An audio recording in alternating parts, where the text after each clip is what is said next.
joining this platform this morning.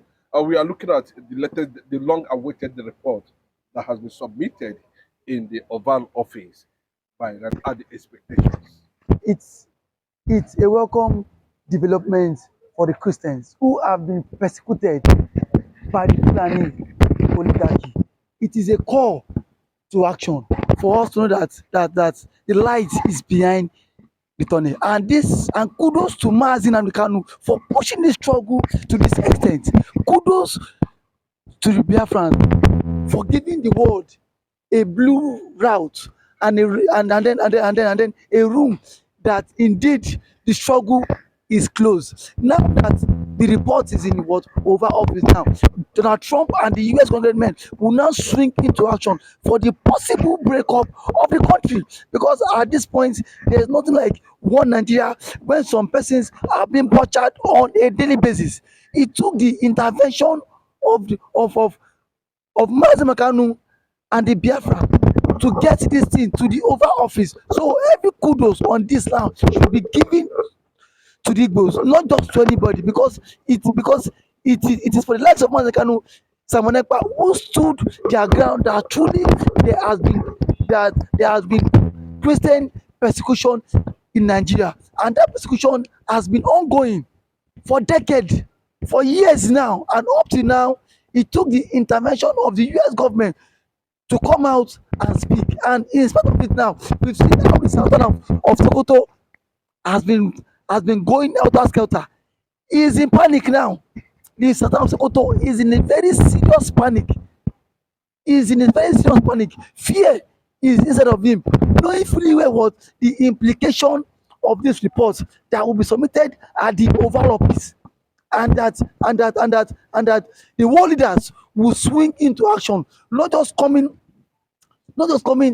from the US alone, but we have the G7s countries who would also meet for the possible breakup of of Nigeria, because at this point it is so obvious that things has really fallen apart, and the center cannot hold, and those who are in pains are the Fulanis because of their evil deed, and because they are holding on to the resources of the country that keeps us together, that even the owners of resources are not even enjoying half of what the Fulanis oligarchy are enjoying. And then that is why I want to encourage President Donald Trump for him to act fast on that panel, on that report that will be submitted on his office today, because it will send a very long signal to the rest of the world. As you see that Somalia, just of days, has been recognized as a sovereign state, and now Biafra is the next, because there is no two way about that. And then we've seen how the current chief of staff to President Donald Trump, Susie Willie, has been pushing for the exit of the Igbos and for the exit of the Biafra, speaking for Kanu. And just some weeks ago, we saw how a state in US gave Mazi Nnamdi Kanu an award of a freedom fighter. That is a very clear indication that Biafra struggle is here, and the world has taken it upon themselves that we will not allow these people to remain in this trapped contraction called one Nigeria, a trapped contraction of disunity, hatred among the Igbos. Just some days we saw how Asadokomo threatened to buy the Igbos. He threatened to buy the Igbos, saying that the Igbos are giving oil in exchange of the struggle. But it is a very clear indication that the Igbos has nothing to do with the oil, but the Igbos are fighting for their own freedom. And then this is a struggle that did not just start today. It started in the days of Ojukwu. He foresaw the future, that one day that the people of the southern eastern part of the country might not be able to work hand in hand with these people. And now Thank God for the intervention of Israel. Thank God for the intervention of US. They have taken the struggle beyond the even beyond the shores of Nigeria. The struggle is now a global fight. It is now at the apex of the world court, whereby we've seen now UN and some other bodies will deliberate in the coming few weeks, will deliberate about the exit of Biafra as a country. And now the Fulanis and those hierarchy in government, they are scared of the rising sun, knowing fully well that Mazi Mekano has really championed the struggle to some extent. That Kano has championed the struggle to some extent, and now they are now offended. They are now bittered that why has the Biafra struggle gone so viral? That why has the struggle gone so viral to this extent? Looking at where we are looking at this development, waiting Donald Trump to give out a final speech. We look at the regulation within the ethnic minorities within the Biafra territory. We saw some key youths, we saw Benue, and of course, we saw some people from the coastal area where you actually came from. What is your perception about this development as an part of the struggle, and of course, someone from Akwa Ibom State, we are talking about Biafra now. Can you let us have a feel of how your people feel over there concerning It is actually a thing of joy because we are part of the struggle. And let's not forget that Philip Effiong was second in command to Ojukwu when the struggle broke out. And then up to today, it is only those in the aims of affair, those in the government parastatals, and those in the government agency who have come out publicly to denounce the struggle. But but see, let's not forget that the struggle still belongs to the common man on the street. The struggle still belongs to that farmer who is still going to farm. Those our grandpas and those our grandmother who were students of history up to today. I can bet you, I can tell you with every convention that as yesterday everybody in Akwa Ibom are very much happy, knowing fully well that at last freedom is where, knowing the benefits of what we stand to achieve if actually the struggle is here. Ever since ever since the British have made the southern and the northern protectorate in 1914, what has been the benefit of an Akwa Ibom person in the present day Nigeria? It has always been anarchy. It has always been a shame. And then as of today, we have a leader in person of Mazi in Kanu, who has pushed this struggle to the global world. And now everybody is an eye opener that I can it is an eye opener that the rising sun is here. You don't need to be told. Even as even in the what Israeli parliament, for the first time in the history of Nigeria, a country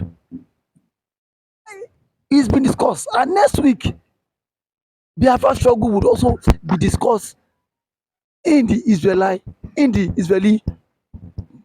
parliament. Kudos to Mazi Nnamdi Kanu, because this is his effort.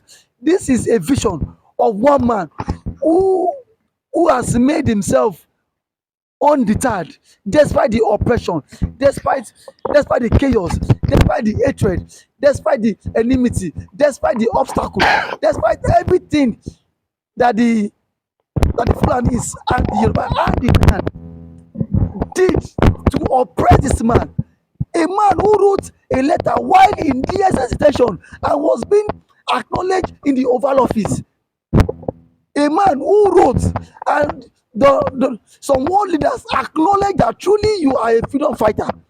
That's it doesn't warrant us coming, but by our policies, but by what international policies, we would shape the world, and then we will exit, and then the Biafra struggle would exit this country. And let's not be, let's let me remind you that Mazi Kanu, he said that he would not fight Biafra with a barrel of gun, and that with his barrel. And today it is obvious.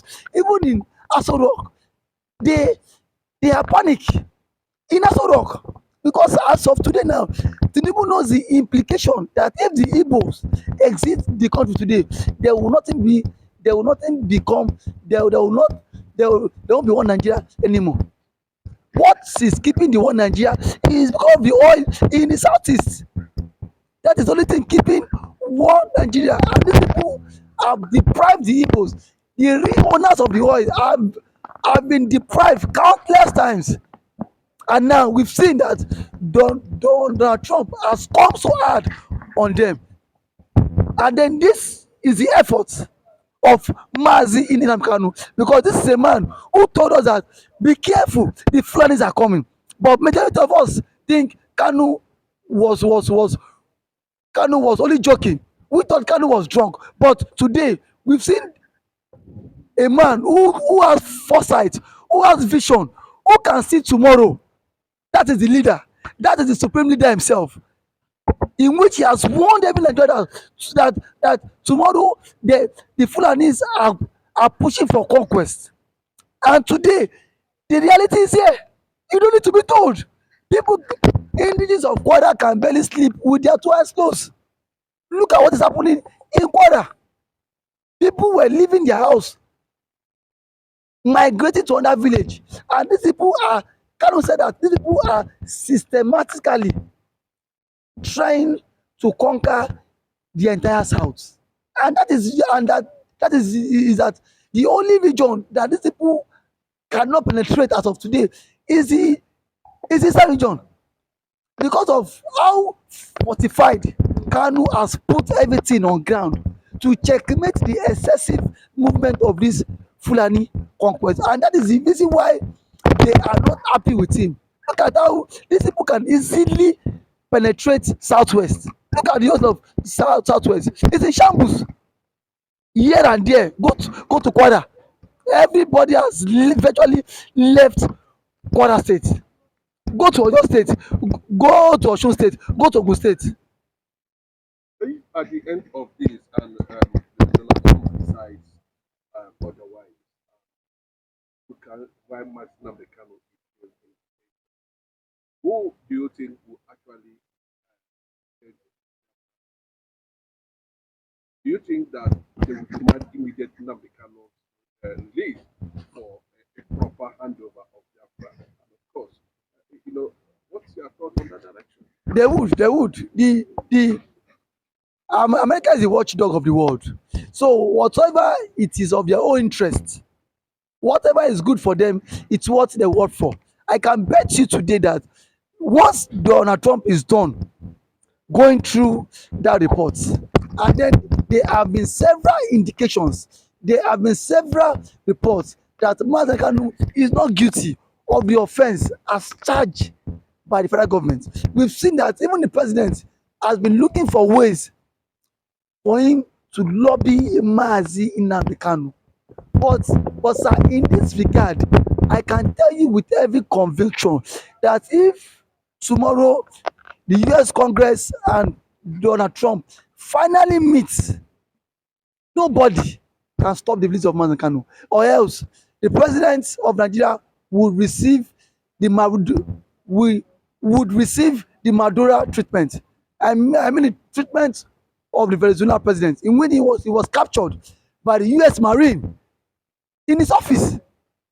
So America is still watching closely to study that report, that the man who broke the news about Christian genocide is being illegally charged for treason. And despite all of this, the US is watching closely, and I can bet you that Biafra is here already. Thank you.